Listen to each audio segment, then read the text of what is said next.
It is a good time to be a watch collector, and this watch right here proves that point. Just about 15-20 years ago, if I were to tell you that a watch exists that has a micro-rotor, that has this integrated bracelet design, in-house movement, and it costs under $2,500, you would say that's crazy, because not that long ago, these in-house micro-rotor movements were reserved for very high-end watches, $20,000 plus. Nowadays, you can find them from watches like Yema. In today's video, we will take a look at their newest Wristmaster Slim with a sub-second hand. This model is an addition to their existing Slim model line. It comes actually in the same case and dimensions, 39mm diameter, 43.5mm lug-to-lug distance. The lug width is around 24mm, and this watch is only 9mm in case height. That is incredibly slim, especially for an automatic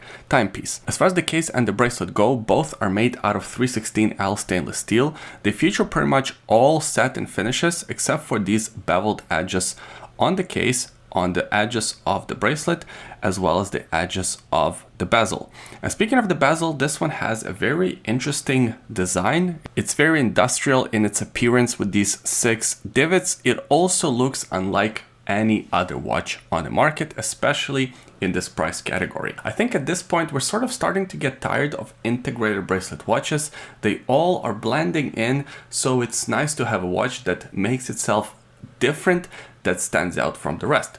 Like for example, this watch being only about 9mm in case height is very unique. Not many automatic watches are that slim. Secondly, the design, the appearance is also quite different from a lot of other watches in the industry.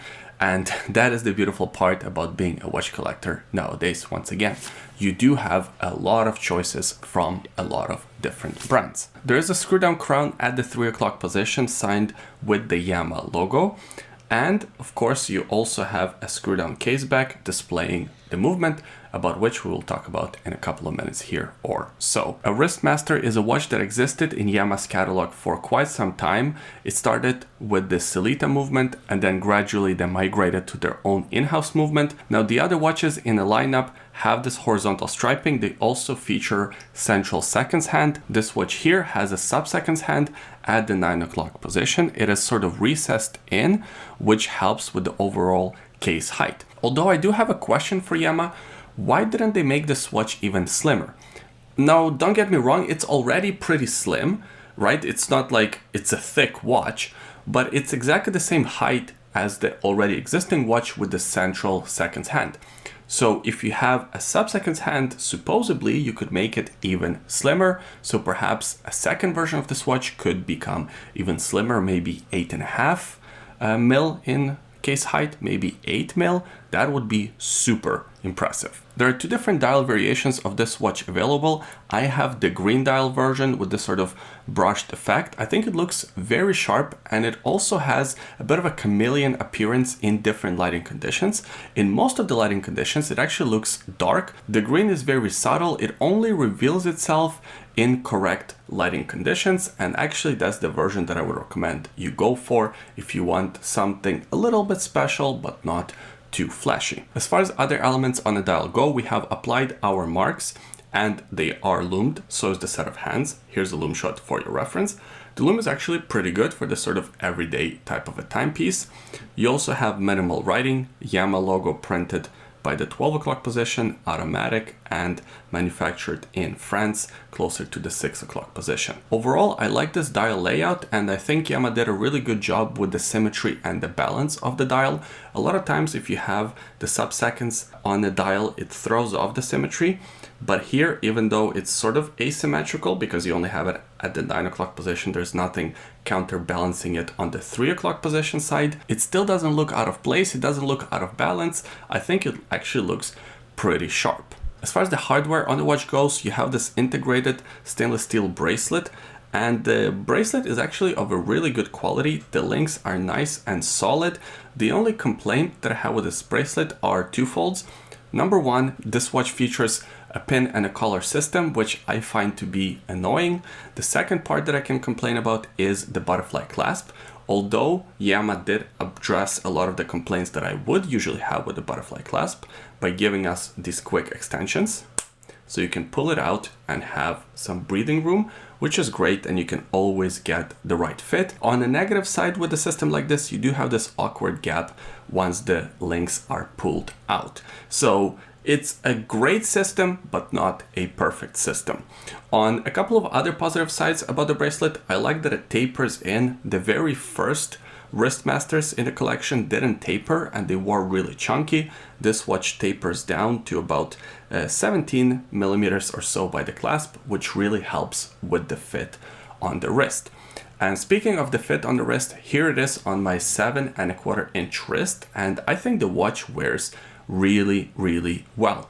In fact, I really enjoyed wearing this watch because it is so slim, and Vancouver has been pretty cold lately, so I had to wear a jacket all the time. This watch doesn't become a nuisance in a jacket. It slides under the cuff of pretty much any shirt, any jacket, which I enjoyed quite a bit. I was also lucky enough to get the perfect fit without having that half-link extension on the butterfly clasp. As far as the sizing goes, I think this one wears a little bit larger as integrated bracelet watches tend to wear. 39 millimeters, I think this one wears closer to something like a 40, maybe 41 on a traditional watch. It's also one of these bracelets, one of these watches that you can lie flat on the table. A lot of integrated bracelet watches have a bit of a stiffness to the bracelet, but this one here, it's very soft, very comfortable, and you can feel that on the wrist. Now, I talked about the movement of the watch a couple of times already.